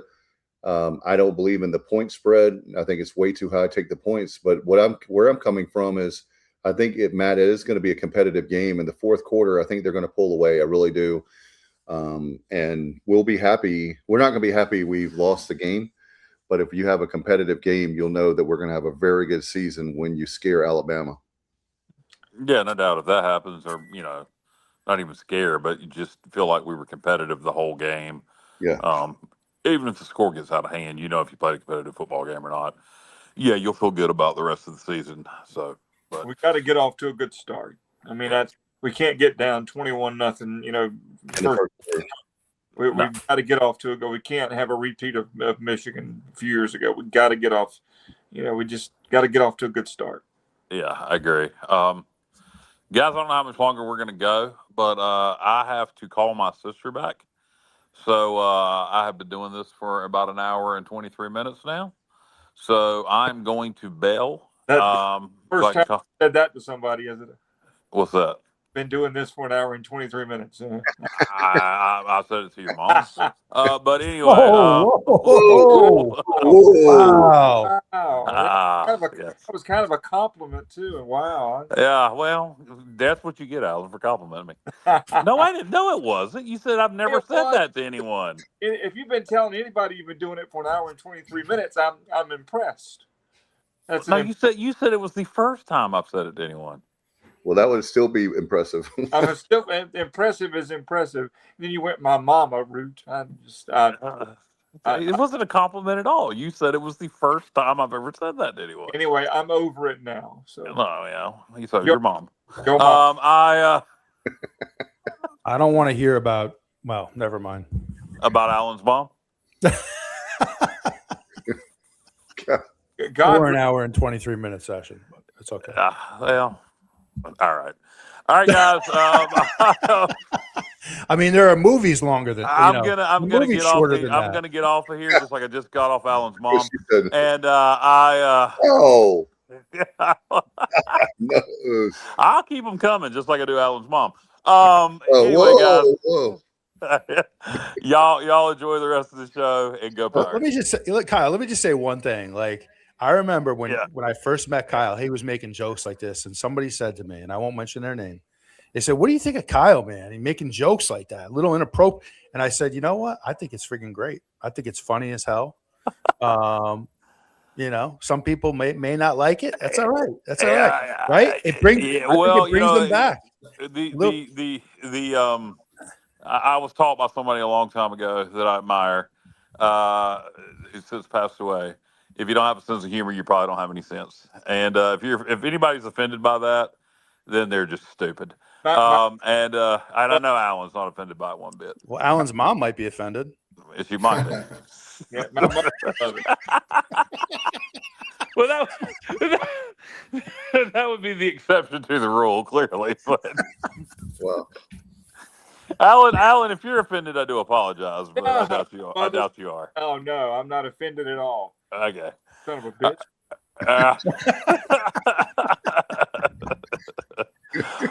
All right, guys, we got Alan to say son of a bitch on the air, so that's a good place for me to go call my sister. See, Alan, you could have started making jokes about my sister. All right, guys, go Pirates. See ya. By the way, Matt, I put this up on the screen because I need help. Polak, and yes, okay, that's the way we say it, Polak. I guess Polak. Okay, all right. I like it. It's important we look competitive. Exactly. And Robert Dedrick says, what with a bunch of position battles at Alabama, I'm thinking they're going to play a lot of players versus ECU. So y'all think that can help us? Matt, what do you think? Not like, in other words, he's saying, I think that they won't be in a rhythm because, see, for me, I like to play a lot of players. I got that from your coach, Matt. With playing a lot of players, you get more experience. Maybe you could keep guys away from injuries. They're fresh when it comes to, like we talked about with the defensive line. What do you think about that? With, in other words, he's saying, I guess, trying to find the right players, the right combination. Go ahead, JR. You were going to chime in. Yeah, I am. They're having their second scrimmage tomorrow. They're going to know. There's 0% chance that they don't know what they have when they kick off the football on September 5th. Sure, they might rotate some players, but that's not necessarily an advantage for us because there are no slouches coming in on the second team. It's not like they're going to put in, the team that's their scout team. They're not putting them in. So I don't think it helps us at all. And I don't think they're going to be doing it. I think that at offensive line, it's a great point because they really do. The left tackle and right guard are still being contested, and there's no separation there yet. So, I could see where both of them would play half a game maybe just to see who does best in game conditions. But it's not like they're going to be pulling, Jeremy Bernard out of the game at wide receiver to put in somebody that's transferred from San Jose State or something. So. Will Landon says if Alan was offended by what Kyle said, then he probably wouldn't be doing the show. Not offended at all. Not at all. And by the way, if you think that Alan is too, I think Kyle's very intelligent. He's hilarious, and he sucks. But no, I'm just kidding. I'm not offended at all. Seriously, not at all. And if you're ever, by the way, Matt, if you're ever at a party with Alan Vick or off air, then you'll know that what Kyle said is nothing compared to Alan Vick. He is a monster. He comes across as so sweet and innocent, like a choir boy, but no, you got to. Awesome! I can't wait to hang out to have beers with Alan. Then exactly. He will you're like at a game and you're trying to concentrate on the game, and Alan is so funny. It actually is great. It's actually great either way. If we're winning big, it's great. If we're losing, thank God for Alan Vick, because he makes jokes and he keeps you from jumping off the ledge. I'm like the least politically correct person probably you could meet. You won't notice that on this show, but so I'm sure we'll get along really well. But hey, really quick, back to the point about rotating players. I mean, from the ECU perspective, Blake defensively, he's really good at rotating players. I mean, I think you're probably going to see. I'm telling you, I wouldn't be surprised if we played 25 guys on defense versus Alabama. I wouldn't be surprised at all. I really wouldn't. And that doesn't even mean like normally when you see 25 guys play on defense, it could be a one-sided game. I just think they're pretty confident in what they have in there, too deep. We always rotate a lot of guys, especially in the front seven. It's week one. So I think, I think that's a good thing. I think that's a really good thing, especially when it's early game. It's going to be probably 120 degrees on the field. I'm embellishing a little bit, but it's going to be hot. So, hey, let's get some guys run, and as long as it doesn't affect how we're playing. Yeah. So Matt, you wouldn't be the kind of guy like Woody Hayes that like trips players or anything, would you? Like for Alabama, like they're running down and you trip. I have wanted to do that. I was on the side the year after I was done playing. Really quick, I was at the we played Louisville and Dowdy Ficklin. It was one of the ugliest games I've ever seen. And I was at one point I was sitting on the sideline. One of their receivers was like running down the field wide open, and I literally thought about for a second sticking my foot out and tripping him. Thank God I didn't. Thank God. That would have went viral really quick. Oh my God, that is hilarious. I wish I could. Maybe we can get an AI video of that. That would be classic, Matt. We talk about it all the time, and some disagree, but I don't see a downside to playing Alabama. I really don't. The money's there. We're going to learn a lot about this team early on. We've got national TV exposure. I mean, a lot of eyes are going to be on this program. If we go down there and represent ourselves well and play Pirate football, I don't think we're going to get blown out. I really don't. So I just don't see a downside to playing Alabama. I think it's a positive. Thank you, Alan. I'm on your team. I'll tell you guys this. It all depends on how the state of the program. If this was Scotty Moe, I would say, hell no. We're going to lose like 63-10, and especially that's Nick Saban era. Hell no. It's not that I don't respect Alabama now, but our program is more in the direction of what we're used to. Are we at the level we want to be? No. There's still a lot of upside. It's still a big ceiling to win conference championships, be in the playoff. We've got a lot of goals ahead of us, but the program is headed in the right direction. And I promise you, if Alabama fans, just because they see East Carolina, think they're going to like roll, like they're going to like just roll all over us, then they need to be really careful, because East Carolina's defense is a lot better than people think. A lot better. Yeah, and what is it that we love so much about East Carolina, guys? Always going back many years ago, it's that we will show up, we'll play anybody. We don't give a damn who they are. Where we're playing the game. I'm not scared of to play anybody. And I know this is a different era, and then they have a $40 million roster versus our $2 million, whatever it is. I get all of that, but like as a competitor, in your mind, you want to go down there and hit somebody. And and so look, I'm confident Blake's going to have this team ready to go. Mm-hmm.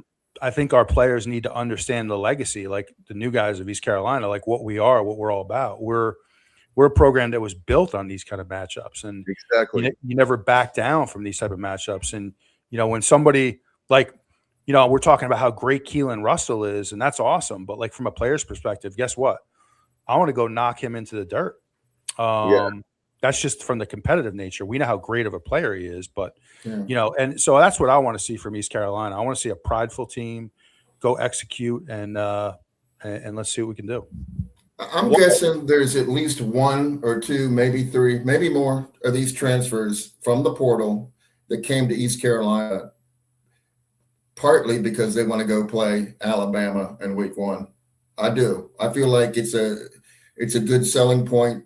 I feel like Alan said, there is no downside to it. Are we going to talk any more about the offense for Alabama? Or are we going to table it till next week? Because I feel like it's been we advertised this as an Alabama offense preview, but it's been so splintered that we're really, I don't know. I feel like we're not giving people what they're tuning in to listen to. Am I wrong about that? I think well, I mean, it's yeah. It's in other words, we've been giving bits and pieces here and there. But what do you think, Matt? Well, I think, look, we talk about the quarterback at length. I think the offensive line is a little bit of work in progress there. I think we know what we're going to see from their running backs. You're going to see talented SEC running backs. I know one of their top guys is injured and isn't going to be available until October.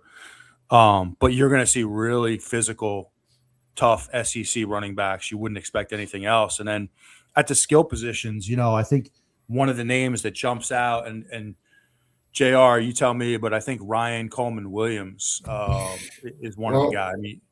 Right? Yeah, I mean, he was the best freshman in the country when his name was, when he was just Ryan Williams at that point as a freshman at Alabama. There was nobody better than him.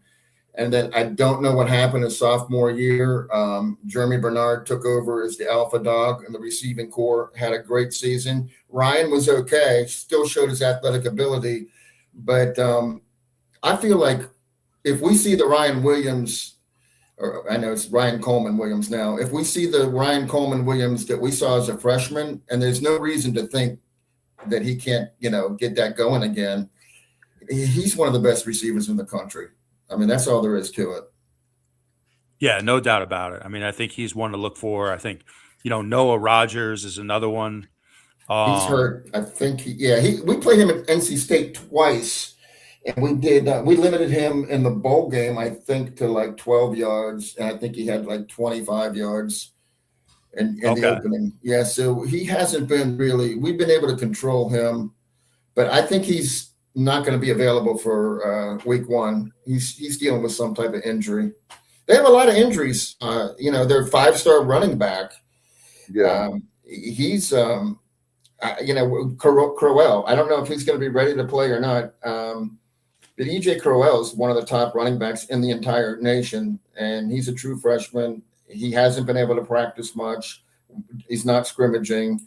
A.K. Deere, their best, he was supposed to be their starting running back just because of his pass pro abilities. He's out. So, I mean, it's tough to know what we're going to be facing on September the 5th. But, like you said, Matt, and like we alluded to earlier, we're not going to get any bums out there. Everyone's going to be a 3 or 4 or 5-star athlete for sure. So no doubt. Yeah. But Matt, one of the things that I was going to ask you guys too is one of the advantages of the transfer portal. I think the transfer portal has actually created more parity in college football. I'm not as negative on the transfer portal as some people, as far as I think it's actually helped the Pirates out, and I think it's made it where, in other words, when we were talking about the offensive line, and Matt, that because of the Hogs, I'm a Redskins fan.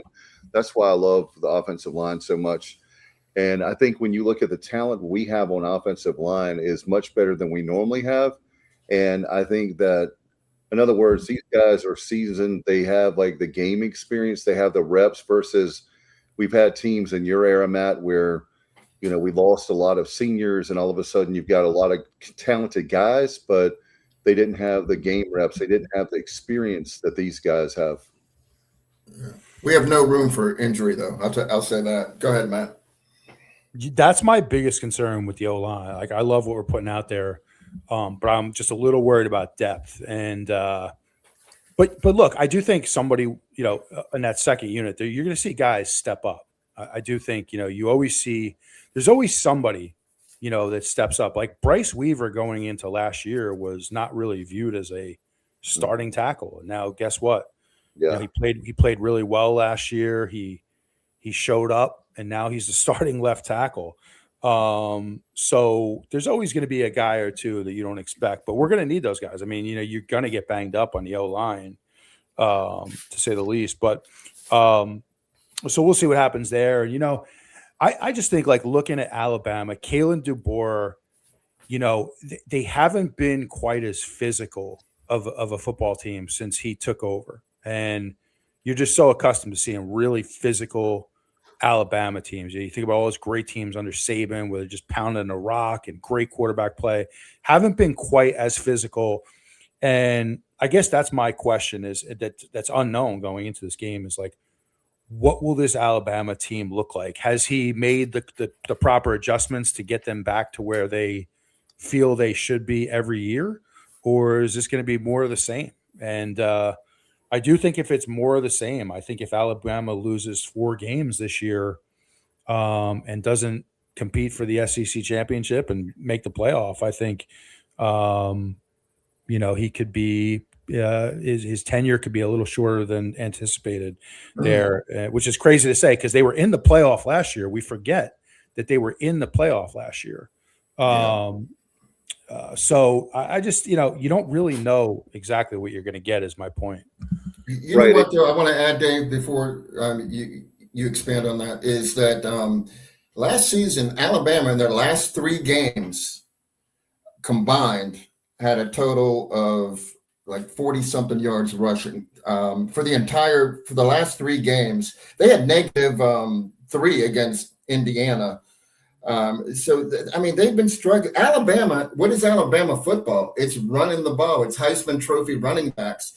And it's funny, Jam Miller goes to New England, and his first preseason game, he looks like, you know, he's an NFL starter. And at Alabama, he just couldn't do anything. And I feel like they've got to really get the running game going, or they're very beatable. That's just my opinion. I know that they're making those adjustments by bringing in new coaches and using more tight ends as offensive linemen. But I mean, I'm still, you know, wanting to see what they can do on the ground. There's a lot more question marks this year, I think, going into the regular season than there has been in a long time for Alabama. Not saying they're not going to be really good, because they are going to be really good, I think. But there's just there's some holes in this team that we haven't seen in quite a while, I think. And that's what's bad about Matt and Johnny and Alan. It's not that this team, we're not saying we're not throwing shade and saying being disrespectful, but Nick Saban had this program at a level that Alabama probably, I would argue, has never seen, even though I grew up at the very end of the Bear Bryant era. But there's been a lot of coaches that, you know, that just couldn't get it done. And you come after a legend, a man that's what did he win? 7 titles, 1 at LSU and 6 at Alabama, I think, off the top of my head. I think he had 19 wins, though, in his first 2 seasons at Alabama. Kalen DeBoer has 20. Now, Kalen DeBoer inherited a better team than Nick Saban did, but still, it's worth mentioning that, you know, he has won 20 games in the first 2 years. Yeah, you never want to be the guy after the guy. Right. That's the situation for me. I don't think, and there's people in the talking heads, guys, are saying he should have taken the Michigan job. I mean, I don't know. I mean, Michigan is still that is still a Mount Everest of a college football program. It's one of the blue bloods. I mean, I don't know. I don't think that DeBoer is a bad coach, but I think that you don't replace a legend, and legends never die. And man, I tell you what, if you want to listen to like Paul Feinbaum and those Alabama fans, if they lose 1 game, they're angry. And it's not like I love losing games, but I think that it's they've been in fantasy land, and I think it's back to reality. Not that they can lose a game to us, but I really don't think we're going to be embarrassed. I really, really don't. They're spoiled. There's been an embarrassment of riches for Alabama for so long now that the reality of losing 3 games would be a dream season for most teams, but for Alabama, it's a letdown. Right, and by the way, Matt, I wanted to mention I hate that you're not bringing your private jet down and your favorite airport at PGV, but Saturday is one of those days that I miss Matt a lot because it's media day. And I feel I wanted to mention this to guys. One of the things I wanted to let our fans know is you can put it here in the comments. I thought it would be fun. Myself, Johnny, and Alan, and I believe Alan's going to be there unless he's holding out for more money. I think that's what happened. He's going to sit in the parking lot. Matt, I might need you to like cash out me some money, but we'll talk about that off air. But anyway, Saturday is media day. I thought it would be fun, fellas, and Matt, I will need your help on this too. If y'all can send questions that we can ask the coaches and players. I sent that to you guys earlier, but Kenny has a question. Really, he wants to know. This is cool, so I'll just put this up for an example. He wants to know what the new offensive coordinator and defensive coordinator thought about playing against ECU, and now hear their thoughts about Pirate Nation. Now, that's an interesting thought. That is outstanding. That's a great question. Yeah, that is a great question. Hey, look, you look at our defensive coordinator. Good Lord, what is wrong with me? Give me the name. Jordan Hankins. Thank you. It's been a long day. Hey, he had a hell of an experience in Dowdy last year with Memphis. Yeah. So I'm sure he has a lot of thoughts on that. Yeah, but what I was going to say, if you want to put those your questions in the comment section for Facebook and YouTube and all, wherever you're watching, or you can simply email us at thesportsobj@gmail.com. We have people that listen to as I've talked to you guys. Thank you guys for listening on the road. Your people are doing work at an office like I do, and they listen to podcasts. So however you watch or view, however you do that, you consume the show. We appreciate it very much. And I'm looking forward to that. 21 players, Matt, that we Alan's going to interview all of them. He's going to do a speed interview. They only get 60 seconds, Alan. We're going to put 60 seconds on the clock. You get 60 seconds with each player. That's right. I'm sure Malcolm and everyone at ECU would love that. And then Johnny and I Kyle is going to be interviewing folks as well. So we're going to get, and Matt, let us know if there's stuff you want us to ask. Wish you could come down. It's it doesn't last long. It's kind of like a ride at an amusement park. The media day goes by way too fast, and you're scrambling around trying to get good content. But we do appreciate Malcolm Gray and all the job that he does, and all the coaches and players. We appreciate them because they don't have to do a media day, but it's one of my favorite parts of the year. Controlled chaos. That's right. So anyway, Johnny, did you have any more? I wanted to mention that to get that in because I had promised. Do you have any more about? I know we have a few minutes left with that. I'll just say that I think the key for us stopping, we can wrap up the Alabama offensive talk by how do you stop them? Okay. I mentioned the running game. If their running game's not going, I mentioned Zaire Gamble on Sunday night is one of the guys I'm excited about in the secondary. We need our safeties, our back end of our defense to limit the downfield yardage in the air because Alabama, when they average 8 yards per pass attempt, they're 14-1. Okay, when they don't, they're 6-7. This is under Kalen DeBoer.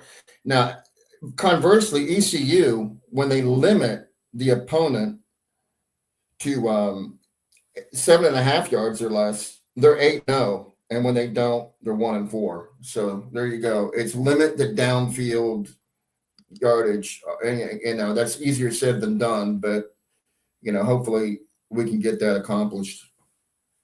How about this, guys? Matt, you'll appreciate this. Robert Dedrick said Hankins made the comment that, quote, our guys are constantly physical in camp, and you know what you're going to get from a ECU team.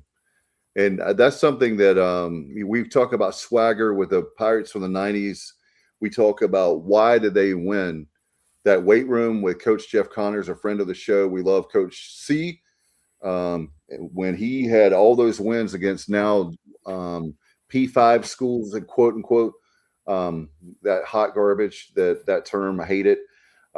because it's really not true. But anyway, we need to have that swagger, and I'm hoping that we'll see that swagger. And like Jay said, I am really bullish on this team, and normally I'm just like, okay, we're going to make a bowl and we'll win a bowl. But I really feel like it'll be I'll ask this question to you guys, and then we'll get out of here. Will says, I always enjoy when the media asks the players, who are the toughest players you've gone against in the preseason? This lets you know who the dogs are. Good question. We'll ask that, Will. But I want to ask you guys this. If we only win, let's say that we win 7 or 8 games, is that a disappointing season to you? Yes. Alan, okay, Johnny says yes. Alan, what say you? 7, yes. 8, no. Matt. I think it's a big difference between 7 wins and 8 wins.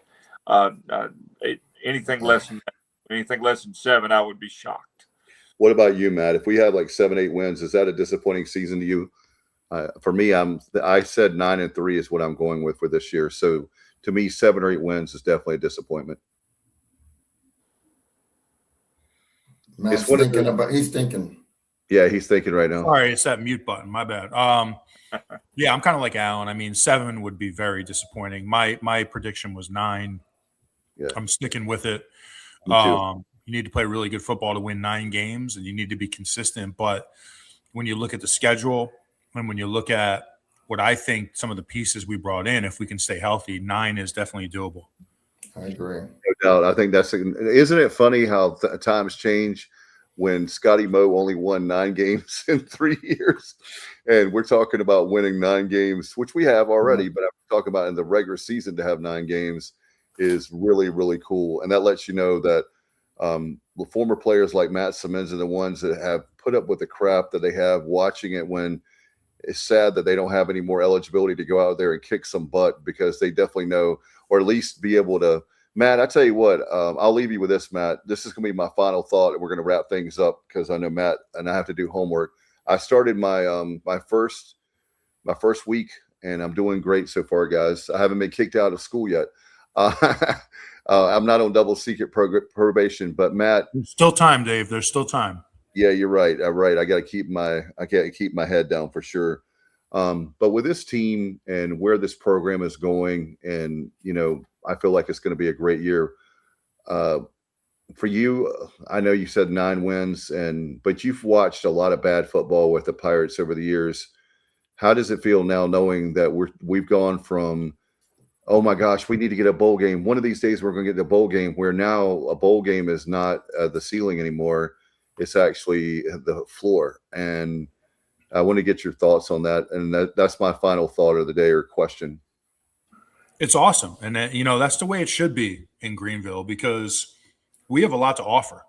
We have a great fan base. We have a great stadium. We have a tradition. I think Blake has done a great job building a culture. We should always have good football in Greenville, and it was really unacceptable to me when we didn't. I'll never, and I know you guys won't either, we'll never settle for anything less, nor should we. And it's been great to see, man. It's more fun. I have a lot of pride in ECU, so I just enjoy the hell out of it.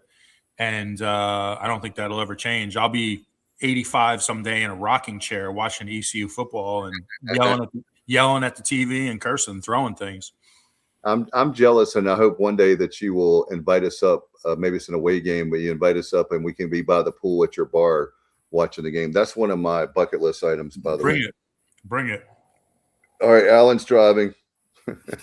I can do it. If I can get you to Wilmington back and safe, I can get you to Matt's place with no problem.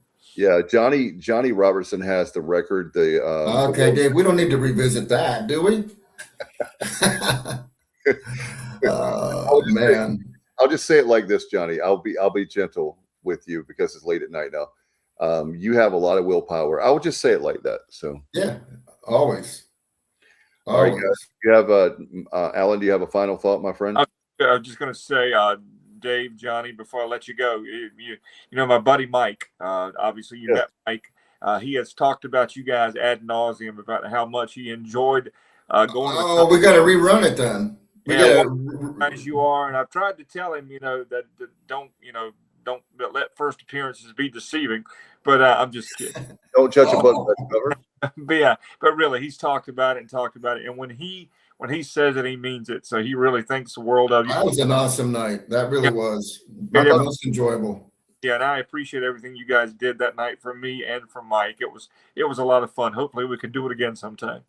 Yeah, well, don't sell yourself short, Alan. You did more than most. Well, you did more than all of us, but yeah, we all try to chip in when we can. Matt, when we were talking earlier about and I promise we're getting out of here. We were talking about earlier about an atmosphere for a concert for you. Wilmington, they have the Cape Fear River to your left, and they had the Jimmy Buffett concerts. I know it was the backup band, but just everything about it was great, except, Matt, the beers were $18 a piece. So other than that, it sounds like a Knicks game. Drink, the rum and Coke is $25. Oh my God, I didn't know that. Wow. But, anyway. Hey, Dave, I do want to say one more thing, because I was thinking about my answer. I said I'd be disappointed with 7 wins. And I don't mean I wouldn't be disappointed in the coaching staff. I have full faith in our coaching staff, and I would be disappointed for them. Like, I would be like upset that they didn't achieve more. But I would never, ever hold it against, I love what we have at the coaching staff, and they wouldn't be to blame if we happen to have a 7-game, season. No, I go back to, I'll say this, this is probably if I'll say it like this, because I don't think it's going to happen. If we only won like 6 or 7 games this year, it would be going back to that David Garrard, Jamie Wilson senior year, where they only won 6 games and they should have won a lot more. They ran probably 9 or 10 ball. At least they should have won 9 or 10 ball games, and they let some slip in the fourth quarter. I thought the conditioning was off that year, but that's probably the last season that I can really remember where we should have had a monumental season in 2001. And that will always be a season that, what if, and I don't want this season to be, that's my point. What if we've done this? What if we've done it? Just question everything. Let's go out there and execute. Listen to your coaches. Your coaches rock. They're awesome. Not only they're great recruiters, they're great teachers of the game, and I can't wait. All right, we'll get out of here. We have Media Day. Matt, thank you, buddy, for coming on. I know that you got to get to work. I know you probably have 2 or 3 more hours of work to do, so we'll let you get out of here. But we had a lot of fun, and look forward to seeing you really soon, Matt. Appreciate you, fellas. Great job as always. And yeah, man, I cannot wait. Literally, I can't wait to get down to Tuscaloosa. It's going to be great, and hopefully we have you at Halloween too. I think Matt is going to be caught crowd surfing on Halloween. I think it's going to be that rowdy and dowdy. I can't. Please let it be. I know it's not going to be, but the television gods, the executives, please make that a primetime game where people drink all day in the parking lot so that it's rowdy. The extra, that noise, that's what I love about Greenville. I love those games when the crowds are just like, it's hard to describe. You have to be there.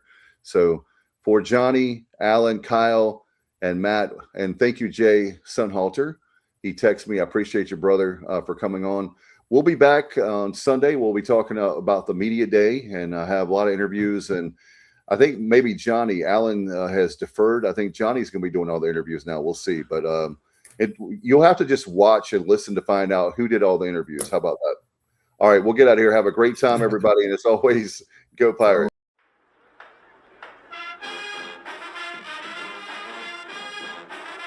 You're watching The Sports Objective, the podcast for Pirates.